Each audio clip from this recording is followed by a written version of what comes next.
Pues hoy nos encontramos de manteles largos porque vamos a presentar a las personas ganadoras del segundo premio de artículos en cambio climático. Categoría 3, que se llamó Estudios teóricos, empíricos o de modelación que hayan contribuido a mejorar el conocimiento sobre emisiones y mitigación de gases de efecto invernadero, descarbonización y transición energética, política, climática y gobernanza. A todas las personas de esta categoría les queremos felicitar por la calidad de sus artículos, los cuales fueron los ganadores de esta segunda edición del premio, después de un proceso de dictaminación, perdón, riguroso. Vamos a dar paso a las presentaciones del primero, segundo, tercer lugar y los dos artículos con mención honorífica. Cada persona tendrá un tiempo de 15 minutos y en esta ocasión nos presenta Pablo René Díaz Herrera con el artículo Captura y almacenamiento de carbono e hidrógeno verde. Tecnologías clave para la descarbonización de la industria energética. Él nos va a proyectar un video. Adelante, por favor y bienvenido.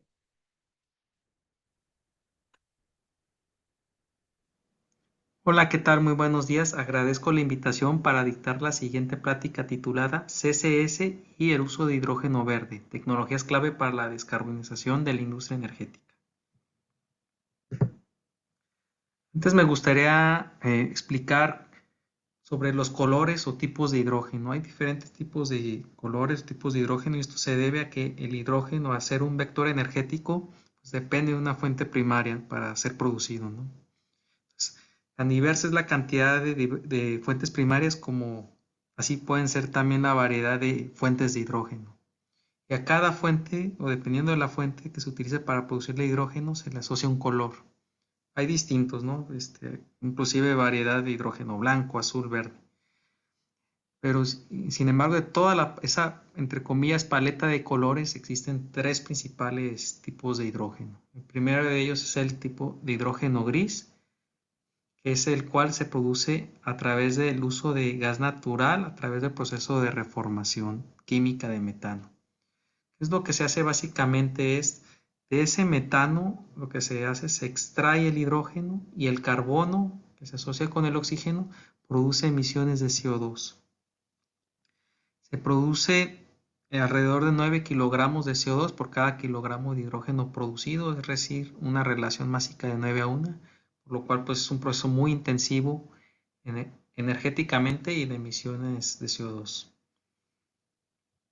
Una de las ventajas de este proceso es que se produce a muy gran escala y a precios muy competitivos, lo cual pues, es la forma en la cual se produce comúnmente hidrógeno a nivel mundial. Una versión más limpia de este hidrógeno es el hidrógeno azul, el cual es exactamente el mismo proceso de reformado de metano o de gas natural, solo con la diferencia de que el CO2 se separa de los gases de combustión para ser almacenado en el subsuelo. Y esto se hace ya de manera permanente. Entonces, lo que sea un problema en la atmósfera se almacena en el subsuelo. Una versión más limpia todavía aún que el hidrógeno azul, él es el hidrógeno verde, el cual es la producción de hidrógeno a través de la electrólisis de agua. Y se dice que es verde porque la electricidad proviene de fuentes renovables y cercanas o cero emisiones, ¿no? Como es la solar o la eólica. Generalmente, entre más limpio es el hidrógeno, también su costo aumenta. Una vez explicado esto, podemos entender los diferentes usos del hidrógeno. Aquí, por ejemplo, les muestro los usos tradicionales y las nuevas tendencias de uso de hidrógeno. Tenemos que los usos tradicionales van de la industria pesada, que son uso en las refinerías, producción de amoníaco, metanol, así como en la industria metal y acero. Sin embargo, dependiendo de cómo se está envolviendo la tecnología, principalmente en el sector automotriz, todos estos usos convencionales de la industria se han ido migrando a demandar cada vez mayor cantidad de hidrógeno hacia el sector de movilidad y combustión directa. Y ustedes se preguntaron, oye Pablo, ¿por qué hace sentido estudiar el hidrógeno en México? ¿Hay posibilidades? La verdad es que sí, y todo es por nuestra ubicación geográfica. Debido a la cercanía que tenemos con los pozos de gas natural de Texas, también pues nos vuelven precios muy competitivos, solo por debajo de Qatar.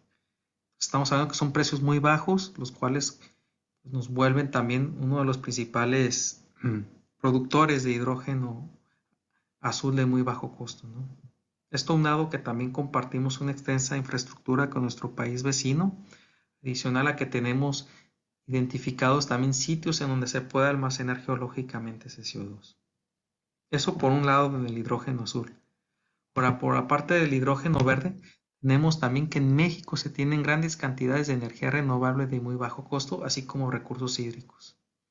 Prueba de ello es nuestro gran recurso solar, que se encuentra principalmente en el norte del país, así como nuestro recurso eólico que se concentra principalmente en los estados de Oaxaca y Tamaulipas. También hay otra característica muy interesante para que haya un mercado de hidrógeno en México. Esto se debe a que tenemos cercanía con los mercados potenciales para la venta de este hidrógeno, que es principalmente es el mercado californiano y el tejano. Entonces se están dando las condiciones porque tenemos los recursos y también tenemos la cercanía geográfica con los posibles compradores, ¿no? Hablando de proyectos de hidrógeno en México, pues hay diversos. Uno de ellos es el proyecto de la CFE, el cual ha estado muy interesante y se ha seguido mucho este tema, porque se habla de un blending de uso de hidrógeno con gas natural para su uso en una turbina de gas.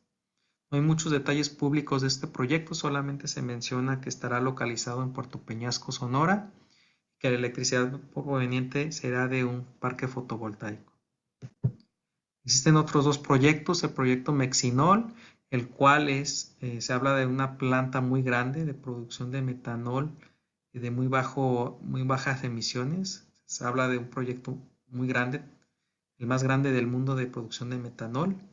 Y otro proyecto es el proyecto HELAC, que es un proyecto de origen o de fondos daneses que tiene como objetivo producir hidrógeno verde para su uso principalmente para barcos y para uso industrial en el istmo de Tehuantepec.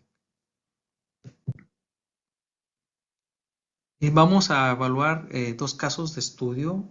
El primero de ellos es el uso de blending de hidrógeno azul y verde en centrales de ciclo combinado, principalmente en turbinas de gas. Y otro caso, como les comentaba, es la producción en refinerías. Es muy importante, es una gran consumidora de hidrógeno. Entonces, se dio la oportunidad de evaluar la producción de hidrógeno azul, es decir, con captura de CO2, en su aplicación en la refinería de Dos Bocas. Vamos a ver el primero de ellos. A continuación les muestro los escenarios evaluados. Tenemos que es un blending de gas natural con hidrógeno azul, un segundo caso que es el blending de gas natural con hidrógeno verde y un tercer caso es la captura y secuestro de carbono, o CCS por sus siglas en inglés. En el primer caso, lo que tenemos es una mezcla de combustibles gaseosos, gas natural, hidrógeno azul, mezclados con aire. Como resultado tenemos electricidad y unos gases de combustión con una tasa de emisión baja. ¿Por qué? Porque el hidrógeno azul, recordemos que la separación del carbono se hace en una etapa anterior, aguas arriba del proceso. El hidrógeno verde es exactamente ese mismo proceso, sigue la misma idea o el mismo concepto que el hidrógeno anterior, el hidrógeno azul, que es el concepto anterior, primero con la diferencia de que se utiliza una mezcla de hidrógeno verde con gas natural. Este hidrógeno verde, hay que recordar, viene de fuentes cero emisiones, lo cual pues eso es muy favorable porque básicamente estamos hablando de una intensidad menor de huella de carbono. Una tercera opción es la captura y secuestro de CO2, que es un enfoque totalmente distinto a los anteriores, ya que se tiene el proceso convencional de generación eléctrica, que es gas natural oxidado con aire, se genera electricidad y normalmente lo que tenemos es que esos gases de combustión se liberan a la atmósfera. Pero aquí, a diferencia de que se liberen a la atmósfera, lo que hacemos es separar ese CO2 de los demás gases para poder almacenarlo en el subsuelo.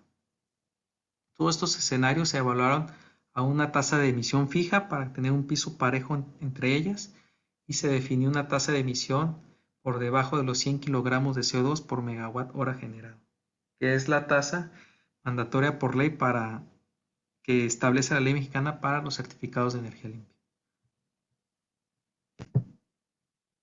La metodología que sigue son básicamente de 3 etapas. Una consta de modelado de procesos para estos 3 tipos de escenarios. Posteriormente se realizó una estimación de costos para poder obtener datos más exactos de cada uno de los escenarios. Y esto alimentado a una fue alimentación para una tercera etapa en donde se hizo un análisis técnico-económico, en donde se invitó como indicadores el costo de electricidad y el costo de CO2 evitado. La figura 5 se muestran los resultados de este análisis. Lo que tenemos es que de las opciones analizadas, el blending de hidrógeno verde con gas natural es la opción más costosa, con cerca de los $136 por megawatt hora generado. Le sigue el hidrógeno azul con cerca de $100 megawatt, y la opción más económica nos da que es la captura y almacenamiento de carbono con cerca de $68 por megawatt. A pesar de que esta nos da una opción económica a comparación de los demás, vemos que pues no es una opción barata si la comparamos con nuestro caso base, el cual es de $35. Estamos hablando prácticamente que es el doble del costo de electricidad, ¿no? Y si lo comparamos con el costo de CO2 evitado, que es un indicador que nos indica cuánto se tendría que vender esa tonelada de CO2 para recuperar los costos, tenemos pues que los datos no son muy alentadores, ya que pues, nos pueden dar, en el caso por ejemplo de hidrógeno verde, costos de CO2 evitados de alrededor de $450 la tonelada. Y pues como comentamos, la opción más económica es para el caso de CCS, ¿no? Que tenemos un costo de alrededor de $140 la tonelada de CO2. En el segundo caso, que es la producción de hidrógeno azul en la refinería de Dos Bocas, hicimos este análisis en Dos Bocas porque al ser la refinería más moderna también es la más eficiente en términos energéticos y económicos. Además, se ubica dentro de lo que se llama zona de inclusión de almacenamiento seguro de CO2. ¿Qué quiere decir? Es la zona en donde se puede evitar que ese CO2 almacenado se fugue. Además, se hizo un análisis de las plantas posibles en donde se podría hacer la captura en esa refinería y se encontró que las plantas de hidrógeno presentan muy buenas condiciones técnicas para hacer esa captura. Los escenarios evaluados en este caso fueron básicamente 2. Uno es la producción de hidrógeno gris y otro es la producción de hidrógeno azul. La producción de hidrógeno gris consta de el reformado de gas natural con vapor y aire para producir gas de síntesis, que es una corriente gaseosa rica en CO, monóxido de carbono, dióxido de carbono e hidrógeno. De estos gases, el hidrógeno se separa a través de una purificadora de hidrógeno, que es básicamente un tamiz molecular, y los demás gases residuales o de rechazo se utilizan para usos propios, principalmente térmicos en la reformadora. Tenemos aquí los gases de combustión. Una alternativa más limpia, como les comentó, es producción de hidrógeno azul, en donde es exactamente el mismo proceso o el mismo escenario anterior, solo con la diferencia de que se instala una planta de captura de CO2 entre la unidad reformadora y la purificadora de hidrógeno. De tal manera que estos gases de síntesis, como les comentaba, que está compuesto por monóxido de carbono, CO2 e hidrógeno, lo que se hace, el hidrógeno se separa de los demás gases. De esta manera, separado se almacena y podemos evitar que un daño o un gas emisor que está en la atmósfera se almacene permanentemente en el subsuelo. La metodología es muy similar a los casos anteriores, consta de un modelado de procesos, una estimación de costos, solo con la diferencia del caso anterior. Aquí el indicador que se toma en cuenta es el costo nivelado del hidrógeno, porque lo que se está vendiendo es exactamente el commodity, el hidrógeno. ¿Qué nos muestran los resultados? Los resultados muestran que el costo de hidrógeno gris nos da un costo de $1.13 por kilogramo, mientras que el caso del hidrógeno azul, es decir, el de baja emisiones, nos da un costo de $1.6 por kilogramo. Esto en términos prácticos se está hablando de un incremento de costos de alrededor del 42% con respecto al caso base. Y esto se debe principalmente a los costos adicionales asociados a la planta de captura de CO2, así como en el costo de operación y mantenimiento de esta planta. Y esto poniéndolo en perspectiva, lo que se tiene es básicamente que el precio de equilibrio económico para que el hidrógeno azul pueda ser competitivo con el hidrógeno gris, se tendría que tener un precio de equilibrio de alrededor de $55 por tonelada de CO2 capturada. A partir de este precio se vuelve rentable capturar el CO2. A continuación, las conclusiones y recomendaciones del trabajo. Los resultados muestran que el uso de hidrógeno en generación eléctrica no es económicamente competitivo, ya que la captura de carbono muestra un mejor desempeño. Con respecto a la utilización o aplicación del hidrógeno azul en la refinería, se estimó un precio de equilibrio igual a $55 por tonelada de CO2 capturada. Dicho valor de costo de CO2 evitado es mucho más bajo que el registrado en las aplicaciones de generación eléctrica. Sin embargo, en ausencia de un mercado de carbono en México, pues se vuelve prácticamente inviable porque no hay nadie que pague por esas emisiones. Sin embargo, en el contexto del nearshoring es posible que haya una mayor presión climática en el país, las cuales habilitarían el desarrollo de más proyectos de captura de carbono y de hidrógeno verde. El mercado nos está dando avisos, uno de ellos es la creación del sistema de comercio de emisiones mexicano que está próximo a entrar en vigor. Eso es todo por el momento, les agradezco mucho su atención y les dejo mis datos de contacto para cualquier duda o comentario. Muchas gracias.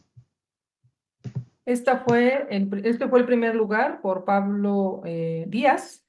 Agradecemos que nos haya mandado su video. Y por cuestiones de logística y tiempo, no podemos contestar las preguntas directamente, pero si tienen preguntas, las pueden poner en el chat y ahí les pedimos a los ponentes que las contesten. Nuestro segundo lugar es Raúl Jesús Tauro. Dice potencial, límites y uso sostenible de la biomasa para generar calor verde en la agroindustria rural de México.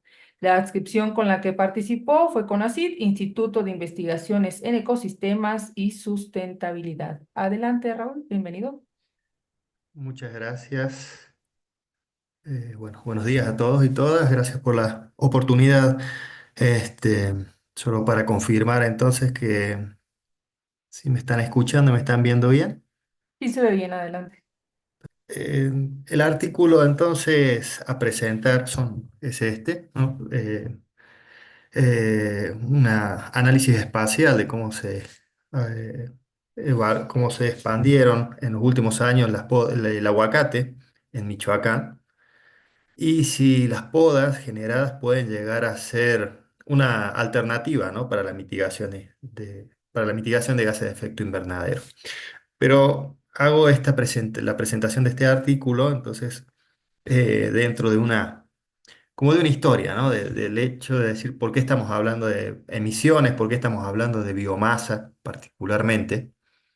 Bueno, acá como la imagen lo demuestra, la biomasa es muy importante para el uso energético, la matriz energética de nuestro país, donde se comparte el más del 10% del uso final de energía, particularmente la leña, ¿no? En el sector residencial y comercial, pero existen otros residuos agrícolas que producen electricidad o calor eh, en la industria de México, ¿no? Eso por un lado de la demanda y por un lado de la oferta. Bueno, existen una enorme cantidad de biomasa proveniente del sector forestal particularmente, pero también de residuos agrícolas o de tareas agroforestales que tienen un uso muy importante o un potencial de uso muy importante para satisfacer necesidades energéticas en los diferentes sectores eh, económicos del país. Este artículo entonces se basó en esto, en la necesidad del sector industrial de cubrir necesidades energéticas y las posibilidades que existe de usar ciertos residuos agrícolas o de tareas agrícolas o agroforestales como son las podas de aguacate. Hablamos de un calor verde se refiere a satisfacer demanda térmica en el sector industrial a través de fuentes renovables de energía, que puede ser solar térmica o de la biomasa, ¿no? Y tenemos como antecedente que el consumo de calor en la matriz energética nacional representa el 60% del consumo total de energía, ¿no? Seguido por el transporte y por el consumo de electricidad. Entonces, es importante este número, este porcentaje. Y casi la totalidad de este calor se satisface con combustibles fósiles, siendo el gas natural el más utilizado. Entonces, bueno, ¿qué posibilidades existen de reemplazar estos combustibles fósiles y con qué tipo de recursos? Hacia allá apunta el, el artículo. Ahora, ¿por qué el aguacate? Bueno, yo me encuentro en la UNAM, Campus Morelia, en Michoacán. Creo que como la mayoría sabe, bueno, Michoacán es el principal productor de aguacate en el país, con casi el 80% de la producción nacional. México, como país, es el principal productor y exportador de aguacate. El aguacate es un producto que últimamente ha generado grandes impactos, algunos positivos, aunque la mayoría negativos, ¿no? Positivos, bueno, de que genera mucho empleo si lo comparamos con el sector forestal y una derrama económica muy importante también en el sector rural. Este, pero desafortunadamente, la falta de control en la expansión de las huertas y en el manejo de las mismas ha provocado que en los últimos años exista un cambio de uso de suelo eh, que es creciente exponencialmente. Y como vamos a ver a lo largo de la presentación, bueno, la superficie más afectada ha sido los bosques, ¿no? Que han sido afectados por este cambio de uso del suelo. Esto es el principal impacto.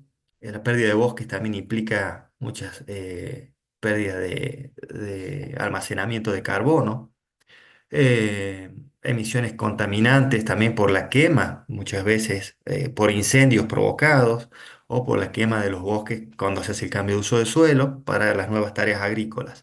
Efectos sobre el sistema hídrico. El aguacate es un cultivo gran demandante de agua, necesita mucho riego y pérdida de biodiversidad, ¿no?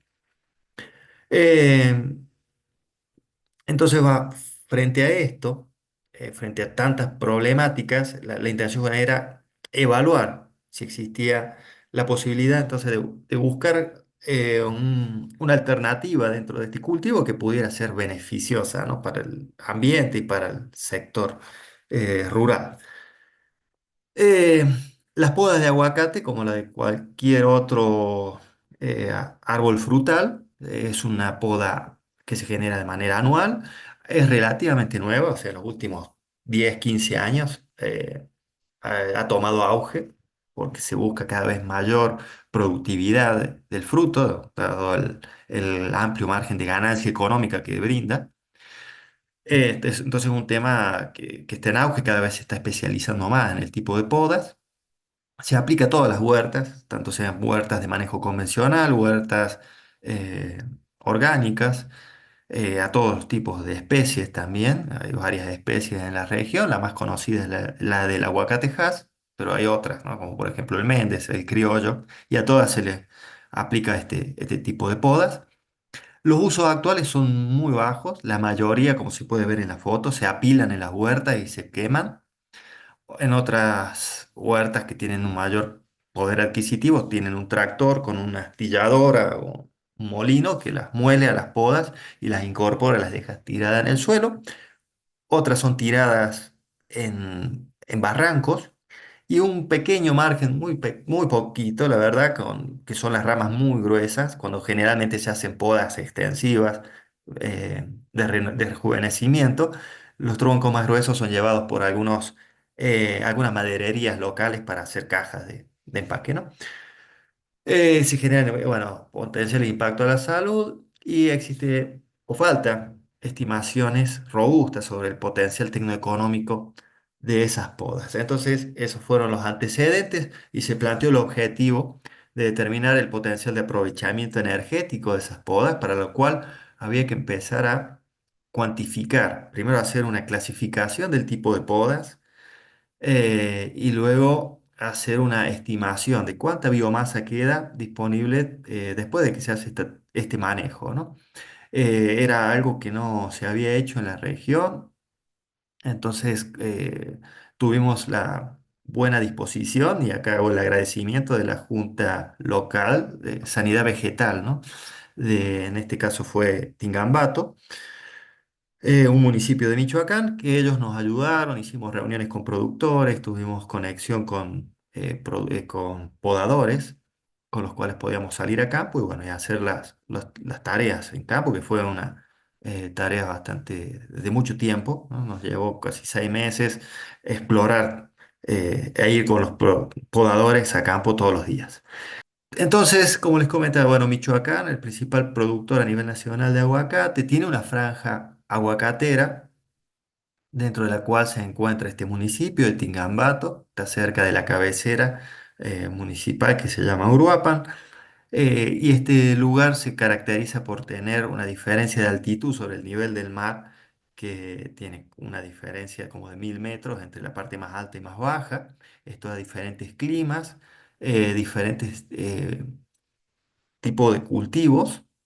Y bueno, tiene una amplia variedad al haber diferentes tipos de cultivos, una amplia variedad de podas que se aplican y diversidad de podas que se generan en todo el año, ¿no? Porque tenemos eh, acceso al cultivo o al fruto prácticamente todo el año. Entonces eso fue una ventaja para hacer las tareas de campo. Lo que se hizo fue entonces evaluar primero cuál fue el cambio de uso de suelo, cuántas hectáreas, cuáles fueron los cultivos que se fueron, em, que han sido afectados por este cambio de uso de suelo, cuáles fueron las pérdidas de stock de carbono y luego también identificar y estimar cuánta biomasa o cuánta de las podas se quema y cuáles son los perjuicios de esta quema, o sea, cuáles son las emisiones que se generan, ¿no? Esto que ven acá es un mapa y aparte de los resultados, es un mapa que muestra el antes y el después. El margen fue de unos más de 40 años, 43 años de, de estudio, o sea, de comparación.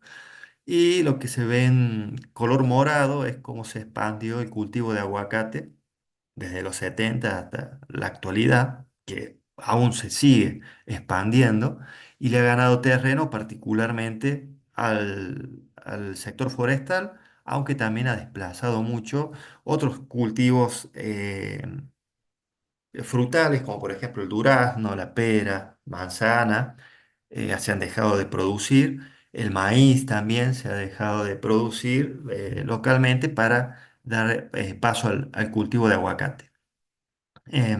Esto genera eh, como consecuencia una importante emisiones de gases de efecto invernadero, principalmente por le digo, el cambio de uso de suelo, la emisión de dióxido de carbono y también por la combustión, los gases equivalentes como es el metano y los óxido nitroso.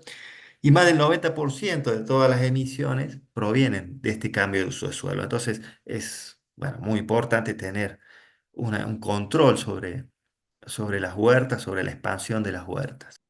Como parte también de los resultados de la cuantificación en campo, bueno, se obtuvo que en la región de estudio, que son aproximadamente 7.000 hectáreas de cultivo de aguacate, se producen cerca de 12.000 toneladas de materia seca de poda al año, ¿no? Entonces, esto nos da un promedio de unas 3 toneladas de materia seca por hectárea, que la verdad que es un número muy importante si lo comparamos desde un punto de vista de uso energético, ¿no? ¿Por qué? Porque esto, si lo convirtiéramos en energía, acá al lado izquierdo pueden ver las diferentes alternativas de uso energético, que puede ser como leña, entonces es una pila de leña que la tenía un productor guardada hacía 2 años, ¿no? Y no sabía qué hacer con esa leña.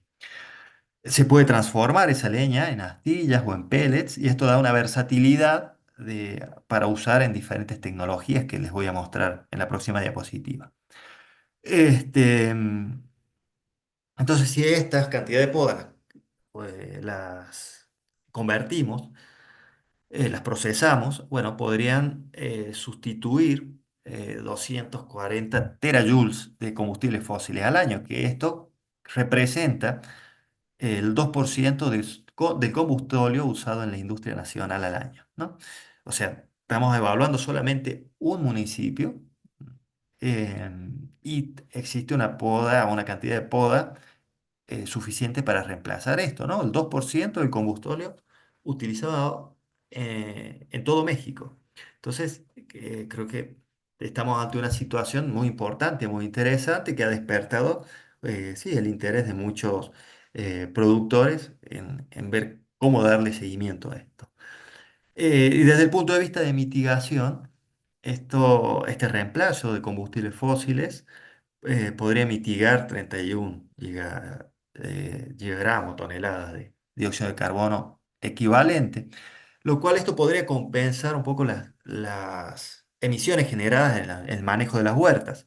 Se sabe que para el manejo de las huertas, bueno, se necesitan motosierras, tractores, o sea, se necesitan máquinas, herramientas, camionetas que utilizan combustibles fósiles para funcionar. Entonces, en estudios previos ya se ha evaluado, se ha estimado que en este manejo de perdón, de huertas, eh, se generaba sí, generaba una cantidad de 3 miligramos de dióxido de carbono equivalente por hectárea, que si lo multiplicáramos por las 7.000 hectáreas de la zona de estudio, nos dan cerca de 25 toneladas. Es decir, podríamos con el uso de la leña o de la biomasa proveniente de las podas, podríamos compensar un poco eh, las emisiones generadas por el manejo propio que generan las huertas, ¿no? Y además de eso, por supuesto, existen beneficios locales, ya en términos económicos, como si convirtiéramos todo esto en astillas y los pudiéramos utilizar en el sector tequilero. ¿Por qué el sector tequilero? Bueno, porque es un sector que está en la región, un sector que es solo un ejemplo, pero es un gran demandante de biomasa. Hoy por hoy existe un interés del sector en utilizar biomasa más allá del bagazo propio, eh, y las astillas tienen un potencial muy grande. Entonces, en el sector el ahorro que permitiría sería de 375.000 dólares para una empresa, ¿no? Y a los Solo un productores minuto, por favor. le generaría 500.000 dólares de ganancia por venta de estas astillas y, bueno, generar numerosos puestos de empleo. Estas son un poco las tecnologías que existen actualmente y que se están desarrollando en México para el uso de este tipo de productos o de biomasa. Y bueno, la intención es seguir revalorizando residuos, ¿no? Bajo este concepto de bioeconomía agrícola, y continuar con la sustitución de combustibles fósiles que permita justamente la descarbonización de la industria en México. Y ya por último, bueno, pero para lograr estos objetivos, para lograr llegar a este punto, bueno, se necesita, por supuesto, apoyo en políticas públicas, ¿no? Tanto locales como a nivel nacional. También desde un punto de vista normativo es necesario generar lineamientos de calidad, particularmente vinculados a este tipo de productos o biomasas que son muy particulares. Formación y capacitación para el uso de las podas, o sea, no solamente para los productores, sino también para el usuario, para que sepa las ventajas y desventajas y las posibilidades concretas del uso de este tipo de biomasa. Y bueno, por supuesto, incentivos económicos y fiscales, tanto para el productor, para comprar maquinaria, y también el, eh, para el usuario final, ¿no? Este, y ya con esto, sí, y con esto termino, entonces muchas gracias. Muchas gracias, Raúl. Y otra vez el programa de investigación en cambio climático te felicita por este gran esfuerzo. Gracias. Vamos a pasar a la siguiente ponencia. Corresponde a Edgardo Iván Valenzuela Reyes. Él ganó el tercer lugar. Y su tema es microorganismos para combatir el cambio climático. Rápido desarrollo de comunidades metatróficas con potenciales benéficos ambientales. La inscripción con la que participó fue el Instituto de Ingeniería de la UNAM. Adelante, por favor. Perfecto. Bueno, pues muchas gracias por la oportunidad de presentar en este espacio. La presentación que les voy a compartir hoy lleva el nombre Microorganismos para combatir el cambio climático, rápido desarrollo de comunidades metanotróficas con potenciales beneficios ambientales. Primero vamos a un poco de introducción. Tenemos que este es un esquema del tratamiento de aguas residuales convencional, en el cual removemos los diferentes componentes que el agua residual trae mediante una combinación de métodos, ¿no? Algunos físico-químicos de separación, otros biológicos, en donde microorganismos consumen la materia orgánica presente en el agua. Y en algunas ocasiones podemos tener la producción de biogás en las plantas de tratamiento. Y este biogás, bueno, pues nos sirve para producir bioenergía o energía limpia, eh, lo cual es bastante beneficioso, ¿no? Sin embargo, tenemos un aspecto negativo en este esquema, y es que algún biogás que está compuesto parcialmente por metano, el cual es un potente gas de efecto invernadero, algunas veces no es aprovechado, solamente es quemado, y algunas otras veces, o bueno, en todos los casos, hay una fracción de este metano que está disuelto en la fracción líquida del digestor anaerobio. Y este metano disuelto, al salir del reactor, es emitido a la atmósfera. Este digestato también es usualmente usado como fertilizante en campos agrícolas. Entonces, definitivamente hay una gran cantidad de metano emitido que está directamente relacionado al tratamiento de aguas. Entonces, necesitamos buscar soluciones para mitigar esta emisión de gases y hacer el tratamiento de aguas residuales un proceso más sostenible. Hay un proceso que es, digamos, inverso a la producción de metano biológica, que es la oxidación anaerobia de metano. En este proceso, el metano es oxidado a dióxido de carbono por microorganismos anaerobios. Entonces estamos convirtiendo un gas de efecto invernadero con un potencial de calentamiento global de 28 a 1 de 1, o sea, de metano a CO2. Y una vertiente que hay de este proceso de oxidación de metano es cuando el nitrato funciona como un aceptor de electrones, el nitrato o el nitrito. Y tenemos que nitrato y nitrito son compuestos nitrogenados que están presentes en las aguas residuales o que en el tren de tratamiento de aguas residuales llega a estar presente en procesos de eliminación de nitrógeno, ¿no? Entonces, hasta la fecha en que se realizó este trabajo, que fue hace 3 años, la bibliografía nos decía que solo hay 2 microorganismos que pueden llevar a cabo este proceso, que se llama DAMO, DAMO por las siglas en inglés. Y nos decía la bibliografía que era una arquea metanotrófica que se llama Metanoperedens nitroreducens. Y nos decía también que hay una bacteria que se llama Metilomirabilis oxífera. Y los estudios existentes hasta ese momento nos decían que para tener a estas bacterias y poder aprovechar su metabolismo, había que hacer incubaciones y tener bioreactores bajo ciertas condiciones por periodos largos, muy largos de hasta 2 años, para poder tener estas bacterias y poderles dar este uso, ¿no? Para eliminar metano. Sin embargo, también había evidencias diciéndonos que podía haber otros microorganismos que participaran en el proceso de oxidación de metano mediante mecanismos que les mencionaré posteriormente.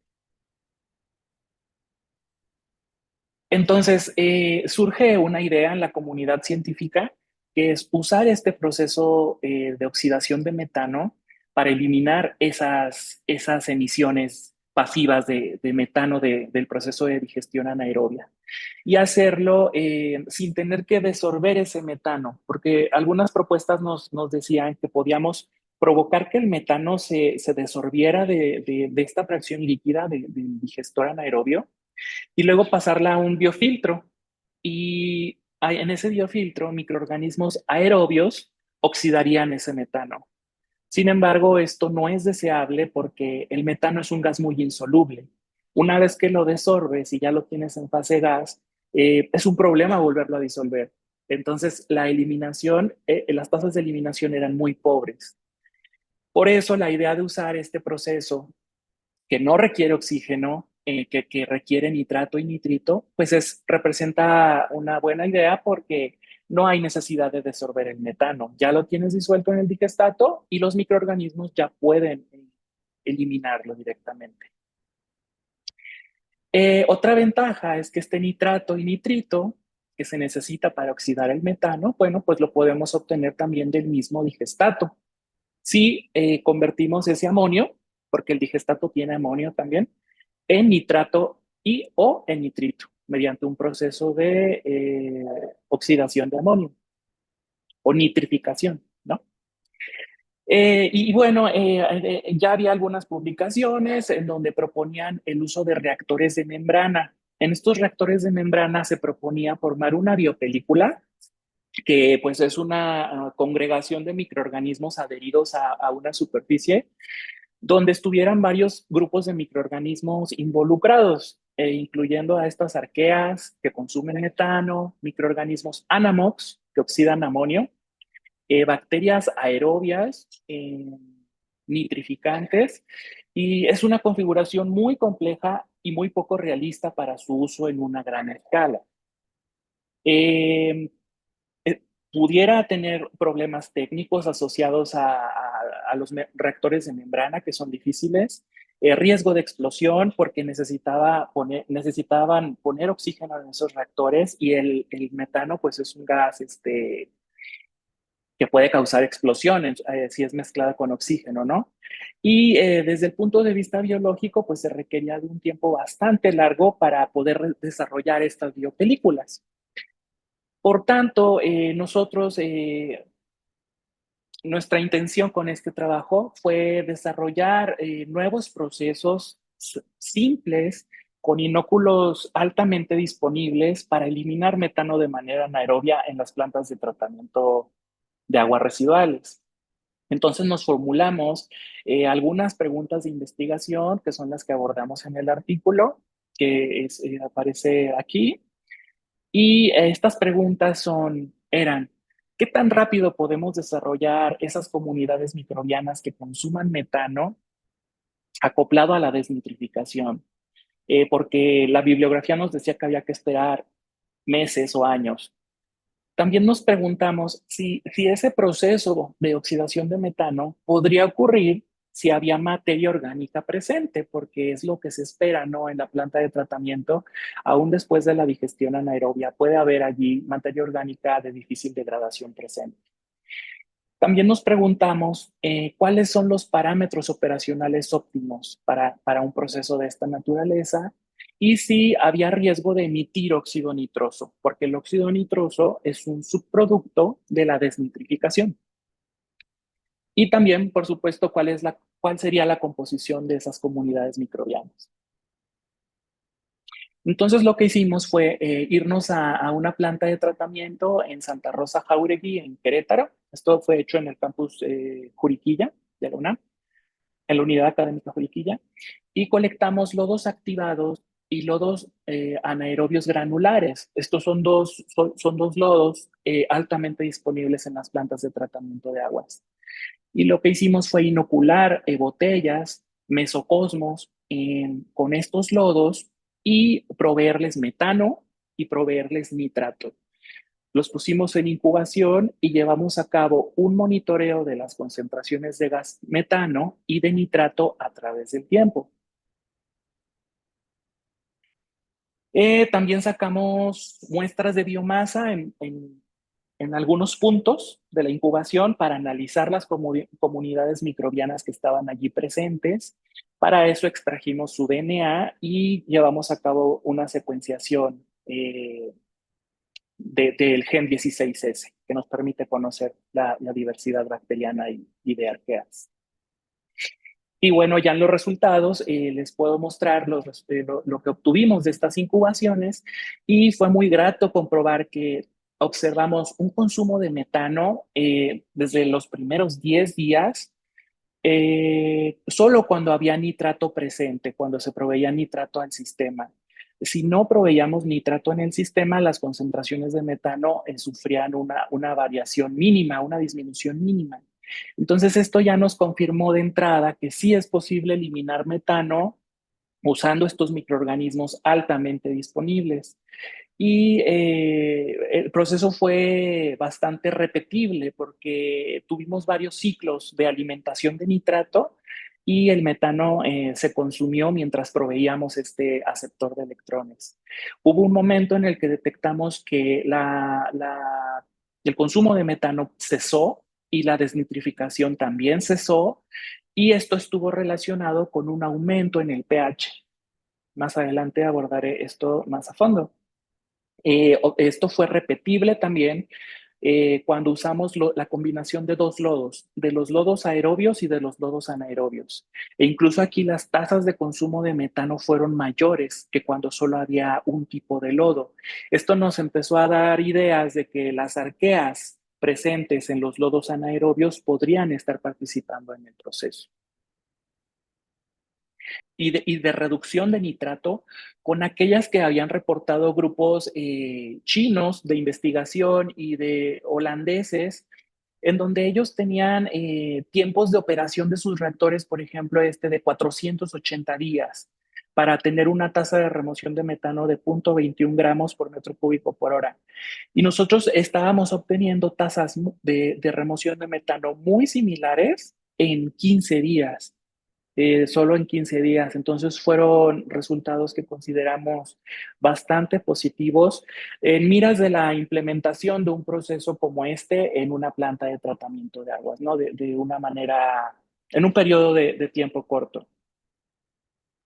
Ahora, respecto a los microorganismos involucrados en nuestro proceso, un screening inicial de las comunidades microbianas nos dejó ver que las bacterias que nos venían diciendo que eran las únicas que podían llevar a cabo este proceso no estaban presentes en nuestra comunidad microbiana. Esto fue bastante interesante, ya que fueron los primeros indicios de que otras bacterias y arqueas podrían estar catalizando el proceso. Por ejemplo, encontramos que algunas bacterias desnitrificantes, por ejemplo, del género Niadella, del género de Nitratizoma, de la clase Anaerolineae, aumentaron su abundancia bajo las condiciones de consumo de metano, y también encontramos algunas asociaciones de bacterias, arqueas, por ejemplo, arqueas metanosarcina, del género metanosarcina, que correlacionaron positivamente con el consumo de metano. Entonces fueron unos buenos primeros indicios de que hay más microorganismos que pueden hacer este proceso, no solamente dos, como nos decía la bibliografía. Ya estoy Entonces, ubicando, por favor. sí. Entonces, hasta aquí los resultados del artículo. Solamente quiero mostrarles que en un estudio subsecuente publicado en Chemical Engineering Journal, usamos estos microorganismos que enriquecimos en esas botellas para alimentar un reactor en continuo, que les muestro en la fotografía, y los resultados fueron repetibles.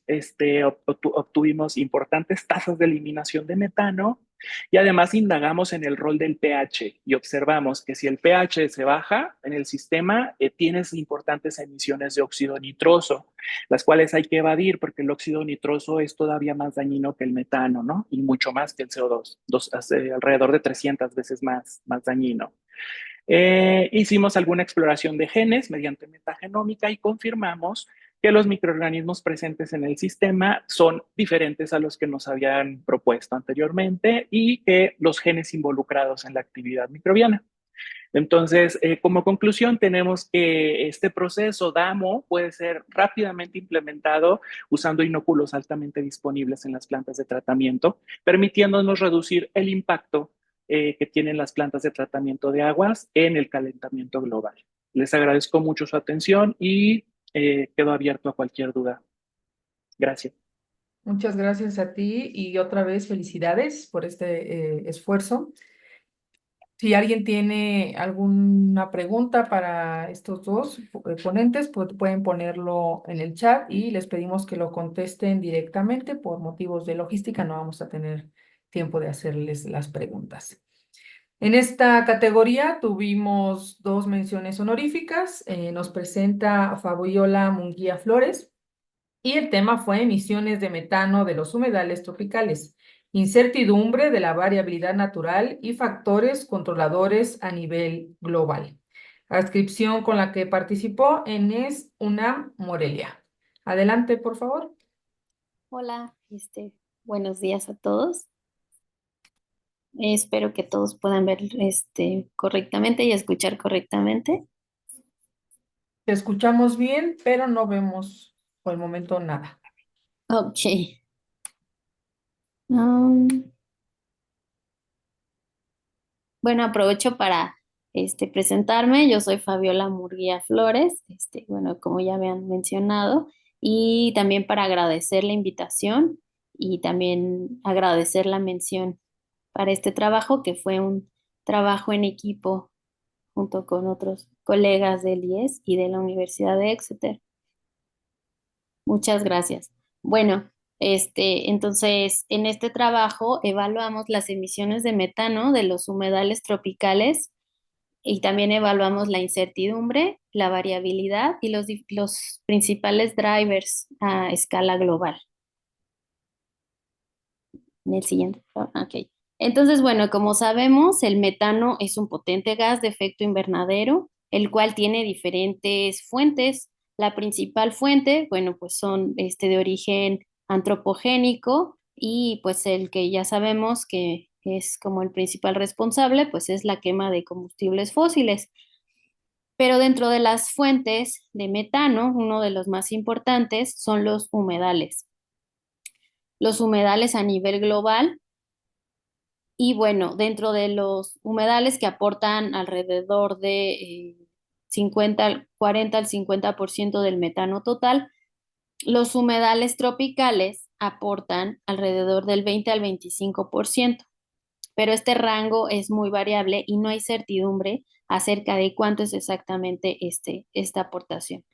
Además de que se ha visto que los humedales tropicales son el principal controlador de la variabilidad de todo del metano global total. Siguiente, por favor. Sí, ok.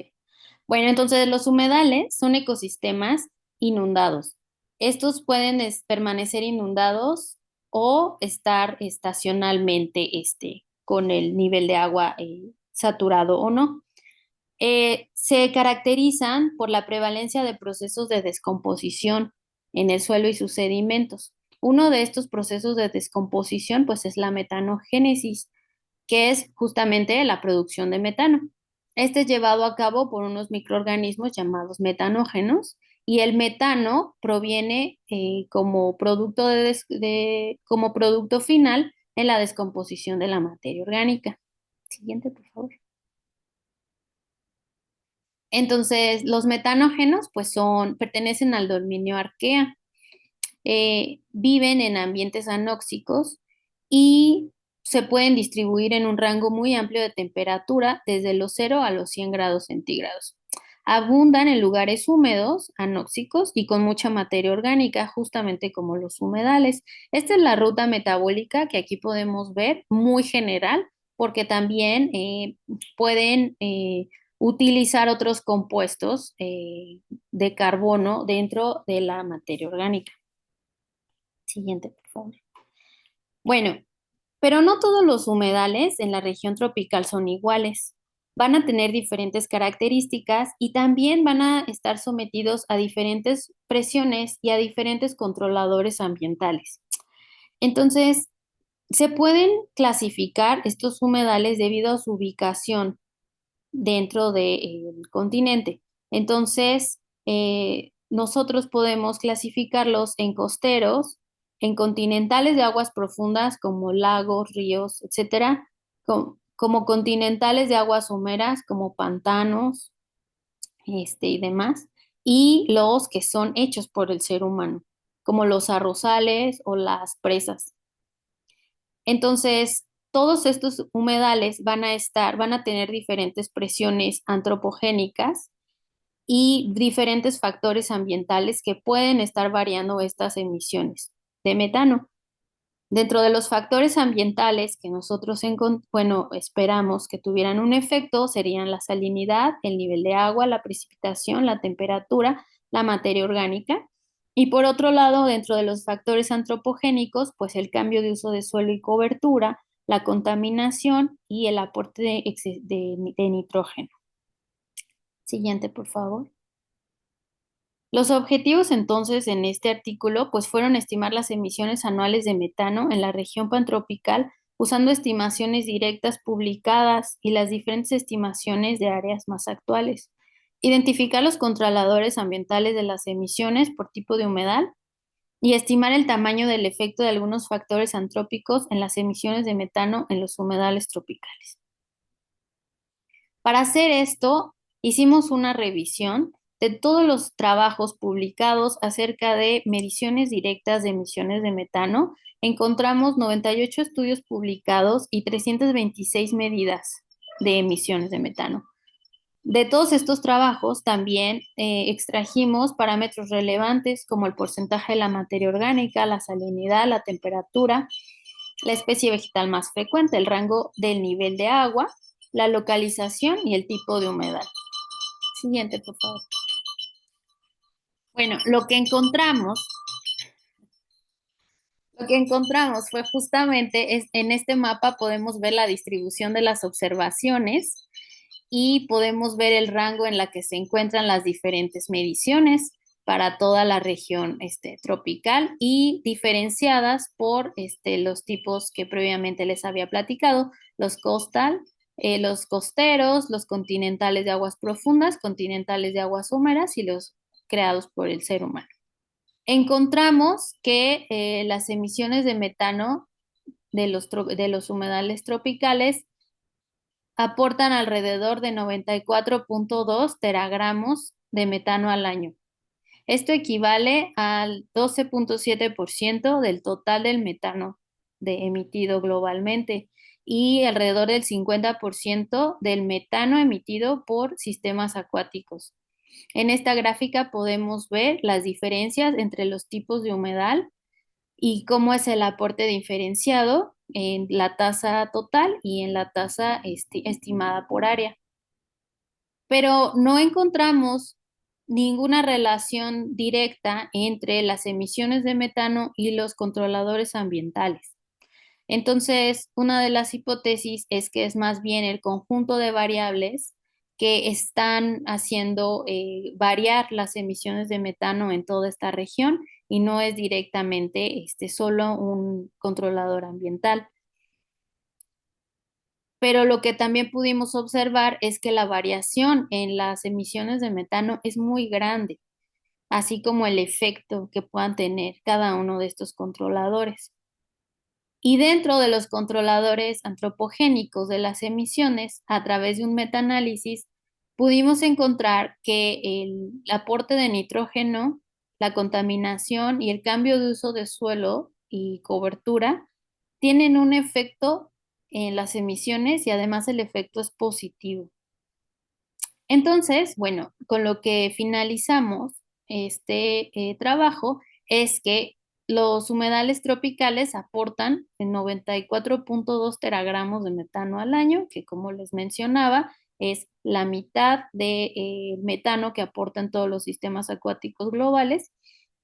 Y cada uno de los diferentes tipos de humedales aportan de manera diferencial la cantidad de metano, ¿no? Los costeros, 12 teragramos, los continentales de aguas profundas, 53, en una cantidad similar a los continentales de aguas someras, y los que aportan una menor cantidad son los hechos por el ser humano. Dentro de los factores ambientales, no encontramos un solo factor que pudiera estar controlando la variación en estas emisiones, pero sí encontramos que los factores antropogénicos están influyendo en las emisiones. Entonces, bueno, los factores que controlan las emisiones son diferentes entre los tipos de humedales. El clima controla la variación interanual de una manera en conjunto, pero los factores antrópicos están empujando las emisiones a incrementarse, ya que tienen un efecto positivo y es en donde tenemos que tener cuidado y en donde podemos incidir en políticas sobre el manejo de estos humedales para justamente reducir estas emisiones. Y bueno, pues muchas gracias. Este trabajo, como les decía, ha sido un trabajo en conjunto y pues agradezco su atención y bueno, gracias.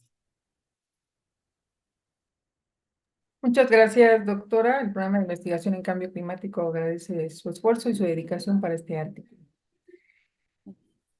La siguiente mención honorífica es por Javier Alcocer Durán y el título es ¿Cuántos gases de efecto invernadero emiten los cuerpos acuáticos epicontinentales en México?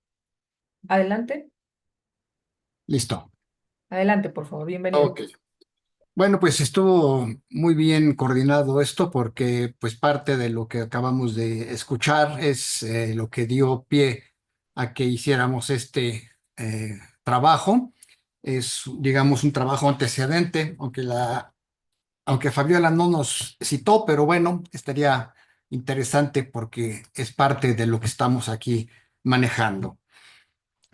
Voy a referirme justamente a esta cuestión de cuántos gases de efecto invernadero se emiten por cuerpos acuáticos epicontinentales en México. Entonces, lo primero que me gustaría platicarles es justamente con relación a que los cuerpos acuáticos epicontinentales son lagos, lagunas, ríos, arroyos, etcétera. Y en realidad constituyen aproximadamente el 1% de toda la superficie continental. Y justamente este valor tan pues, reducido es lo que de alguna forma hizo pensar que no tenían un papel relevante en el ciclo del carbono. Simplemente se veían muchas veces los ríos como unas tuberías inertes que conducían agua y carbono del ambiente continental hacia el océano. Y básicamente no intervenían para nada. Por supuesto, cuando se comenzó a estudiar más a fondo esto, se vio que no era cierto, que en realidad los cuerpos acuáticos epicontinentales funcionan como un, digamos, articulador. Entonces, articulan la atmósfera, la parte continental, el océano, y además no solamente articulan, sino que esta más bien es una interfaz en la cual se llevan a cabo diferentes procesos, no solo el transporte, sino intercambio de carbono entre ellos, al grado de que aproximadamente el 50% del carbono que reciben los almacenan, los procesan o lo liberan. Entonces, esta visión nos llevó a hacer estudios mucho más profundos para mostrar que juegan un papel muy importante en la emisión de gases de efecto de invernadero a la atmósfera, así como de flujos de carbono al océano o bien al fondo de otros cuerpos acuáticos. En este estudio que salió publicado en 2018, tuvimos oportunidad de hacer un balance de lo que se conocía sobre el ciclo del carbono en Norteamérica. Y bueno, un punto que quedó evidenciado es que en particular para México existía muy poca información con relación ya sea a los flujos laterales, a las emisiones, etcétera, de carbono en estos cuerpos acuáticos epicontinentales. Curiosamente, Canadá tampoco tiene un conocimiento muy amplio, lo cual realmente pues sí es de extrañar, pero lo que nos da es una pauta a que es necesario conocerlos. Es muy importante conocer para poder llevar a cabo los modelos que nos permitan entender de mejor manera el ciclo del carbono. Lo que surgió de conclusiones de este estudio es que las rutas principales que sigue el carbono en los cuerpos acuáticos epicontinentales son, en primera instancia, la emisión de CO2, pongo aquí porque desafortunadamente de metano hay realmente poca información global, entonces no se consideró, básicamente se utilizó el CO2 como, digamos, indicador, ¿no? Y entonces la emisión a través de las superficies acuáticas, tanto de lagos como de ríos, es la fuente principal que sigue este carbono hacia la atmósfera. El segundo ruta que sigue el carbono es a través de los ríos, los flujos laterales que llevan normalmente hacia el mar. Y finalmente, aunque en mucho menor medida, es el carbono que sigue un flujo vertical hacia los sedimentos y que finalmente se entierra en estos y eventualmente puede ser secuestrado. Entonces, tomando estas tres líneas fundamentales o caminos que sigue el carbono, vamos a hacer una extra, que es estas rutas tienen el mismo papel y la misma importancia en las zonas templadas y boreales que en las zonas tropicales. Pues no. De hecho, Fabiola nos comenta la relevancia justamente de los humedales tropicales. Pues bueno, ¿por qué son importantes los trópicos? Bueno, primero que nada, porque la mayor cantidad de agua que se transporta de los continentes al océano se transporta a través de las zonas tropicales. Y junto con esta, aproximadamente el 58% del carbono. O sea que la principal transporte de agua y carbono se presenta en las zonas tropicales. Adicionalmente, pues en las zonas tropicales tenemos temperaturas generalmente más elevadas y menos fluctuantes. Y estas tienen un efecto físico en la disolución de los gases, por lo que se favorecen las tasas de evasión de CO2. Se satura más rápidamente y se lleva a cabo la evasión.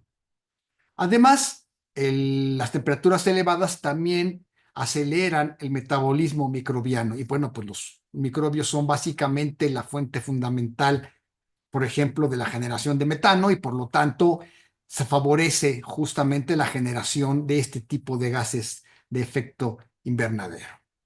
Y en, digamos, una apreciación global, las emisiones fluviales de gases de efecto de invernadero en los trópicos contribuyen con el 78% del CO2 emitido, del 70% metano y 79% óxido nitroso. Pues con esto en mente, justamente lo que queríamos era hacer una aproximación para conocer cuál era la cantidad de gases de efecto invernadero que se emitía a nivel país a partir de los cuerpos acuáticos epicontinentales. Entonces, el artículo que enseguida les voy a presentar brevemente tiene, primero que nada, esta cobertura de nivel país. La segunda es que no hay realmente ningún reporte sobre las estimaciones, las magnitudes de estas por parte de cuerpos acuáticos epicontinentales mexicanos en los reportes gubernamentales que da el IPCC. Entonces, no había un dato real a este respecto. Además, la información que se maneja, si bien se utilizó una extrapolación estadística para tener esta cobertura de todo el país, está fundamentada en estimaciones hechas en diferentes cuerpos acuáticos. Son mediciones reales que permitieron dar justamente el punto de partida para hacer las extrapolaciones. Claro, tiene sus incertidumbres importantes, como era de esperarse, pero es una muy buena primera aproximación, lo que nos favorece el poder plantear una línea base para dar después de ahí unos cambios hacia futuro de cómo va evolucionando esta emisión en el tiempo. Y también nos permitió hacer escenarios futuros en función de cuál es el efecto que va a tener si continuamos con la degradación de los cuerpos acuáticos epicontinentales a través de su contaminación sobre todo, la cual favorece los procesos de eutrofización y que generan estos procesos de eutrofización en función de la emisión de gases de efecto invernadero. Muy bien. ¿Qué fue lo que hicimos? Bueno, primero utilizamos dos bases de datos de áreas de cobertura de cuerpos acuáticos epicontinentales y los diferentes tipos en que se categorizan. Una de ellas fue una nacional, INEGI, que se supone que está corroborada, digamos, en sitio, o sea, que tiene realmente una precisión alta, y una base de datos global, HydroLakes, que cubre todo el mundo, y bueno, pues nos también enfocamos para tener una idea de qué es lo que las áreas de cobertura que se estimaban en esta otra base. Ahora bien, como les comenté, con base en estimaciones reales de flujos o de emisiones de gases de efecto invernadero que se llevaron a cabo en diferentes cuerpos acuáticos que aquí los tienen ubicados en el mapa, ¿sí? Hicimos justamente el cálculo de factores de emisión y los cuales también comparamos con otros factores de emisión publicados para ver que no estuviéramos fuera, digamos, o muy fuera, muy para abajo, muy por arriba de lo reportado en otras publicaciones. Y finalmente, con esta información pudimos escalar a nivel nacional los cálculos. ¿Qué fue lo que encontramos? Pues bueno, en primera instancia pudimos tener una evaluación de la magnitud de las emisiones de 2.2 más menos 5,3 kilogramos de dióxido de carbono por metro cuadrado por año, de 0.6 más menos 1,14 kilogramos de metano por metro cuadrado por año, y de 1 por 10 a la menos 3 más menos 6 por 10 a la menos 4 kilogramos de óxido de nitroso por metro cuadrado por año. Esta es la estimación promedio que tenemos de cada uno de los gases de efecto de invernadero por el conjunto de los cuerpos acuáticos epicontinentales, calculados sus áreas con base en las bases de datos que les mencioné. Pudimos también distinguir las emisiones entre los cuerpos acuáticos naturales y los artificiales. Dentro de los naturales, la variación va de entre 74 y 163 teragramos de CO2 equivalente al año, mientras que los cuerpos acuáticos artificiales andan entre 21 a 32 teragramos de CO2 equivalente al año. Es decir, los cuerpos acuáticos naturales tienen una mayor emisión, de acuerdo a lo que nos dieron los cálculos de referencia, que los cuerpos artificiales. Y el total de emisiones calculado para el país es de 106 teragramos a 160 teragramos de CO2 equivalente al año, lo cual contrasta fuertemente con el reporte, por ejemplo, que hace Semarnat para emisión de, pues digamos, de aguas interiores, como se les conoce en general.